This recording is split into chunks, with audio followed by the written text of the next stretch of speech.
This is a video on section 5.3, trig functions of real numbers.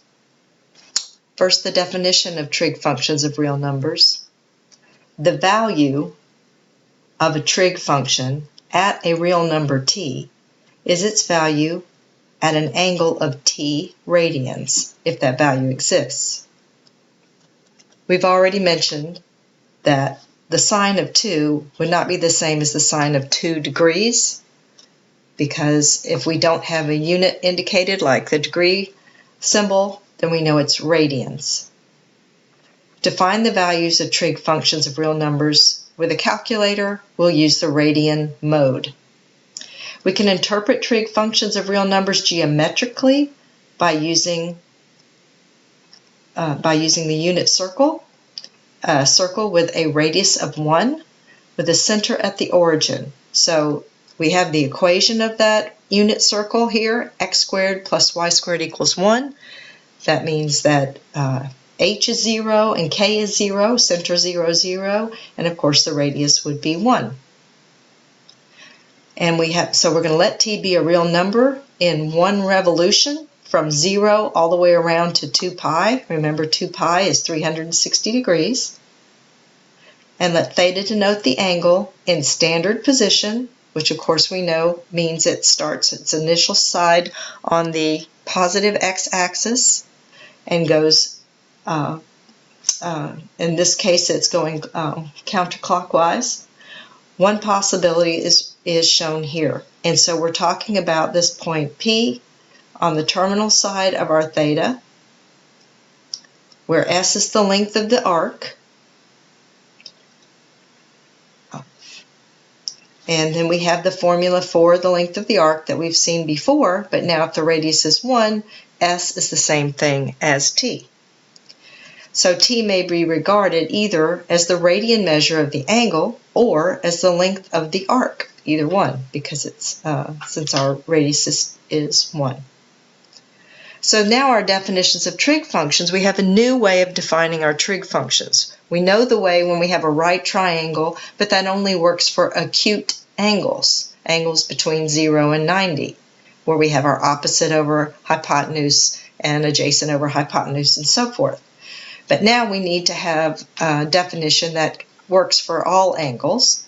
So we'll now use these definitions that say that the sine of t is equal to y, the y coordinate of our point xy.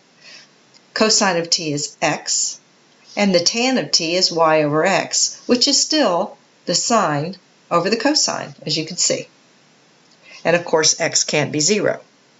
And if x is 0, then tan of t would be undefined. And the reciprocals still hold. So the cosecant of t is just 1 over y, the secant of t is 1 over x, and cotan t, just flip the tangent. So you really just have to know the top 3. Okay, for an example,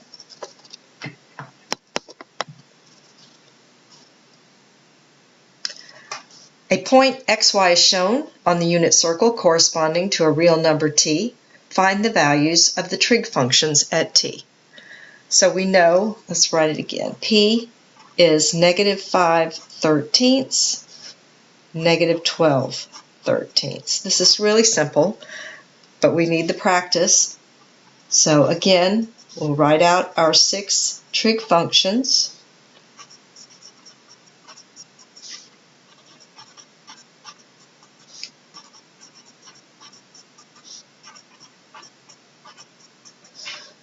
Okay, sine of t is y. Y is -12/13. Cosine t is x. X is -5/13. Tan t is y over x. So the -12/13 over -5/13 would be -12 over -5. The 13ths would cancel. And a negative over a negative is a positive, giving us 12/5. Now we just take the reciprocals of these. Of course, the negatives we would keep on the numerator, but we flip the fraction. So cosecant t would be -13 over 12, secant t, negative 13 over 5, cotan t, 5 over 12. Okay, everybody got how the tangent is 12/5? I could do that real quickly here. If you have negative 12 over 13 and you divide that by negative 5 over 13, to divide fractions you multiply the numerator fraction by the reciprocal of the denominator fraction. And of course here we see those cancel. I still have a negative 1 there, so a negative times negative is positive, and 5. Okay. On our next page, we have another example here to get some more practice in and understanding the movement around our unit circle. So we've been given another point, P of t, and what that's equal to, what point that is, and we're asked to add pi to it, subtract pi to it, change its sign, and the last one's even more interesting. So we'll get to that. All right, so if we envision, and let's just make a sketch here that might make a little more sense. What coordinate would it be in 1, 2, 3, or 4? What coordinate would our point be in if x is negative and y is positive?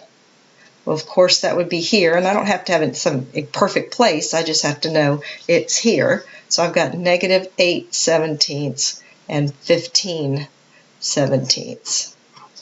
That's where I am. And let's draw a little line to here, to the origin. Okay. So if I want to add pi to that, if we add going counterclockwise, which is our positive direction for angles, where do we end up? Well, that pi is how many degrees? 180 degrees. So we're going to go all the way around to our straight angle, right? Make a straight line to here. And so what is this? The coordinates of this point would be x is positive, y is negative. So p t plus pi is going to be the point 8/17, and negative 15/17 would be our y. Well, what if we start here again, but now we go clockwise? Well, we end up in the same place, don't we?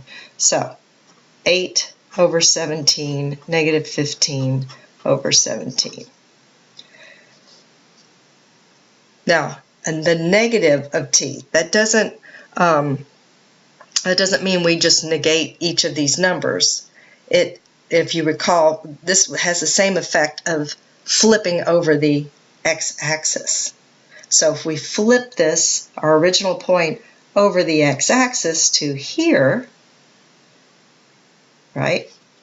Now where are we? Well, x is still negative, but y is also negative. So now we have negative 8/17 and negative 15/17. Oh, sorry. Yeah, they're both negative. Right. Okay. Now this last one, to get the understanding of what we've just done from this, I want to rewrite it. I want to pull out the negative and make this t plus pi. I pulled out a negative, t plus pi. So the t plus pi says go in the counterclockwise direction, 180 degrees, and then this says flip it over the x-axis. So where do we end up if we go counterclockwise 180 and flip over the x-axis? We're right here, the last place we haven't been yet in all this moving around with these same coordinates, just sign changes, haven't we? So now our sign changes are positive for both.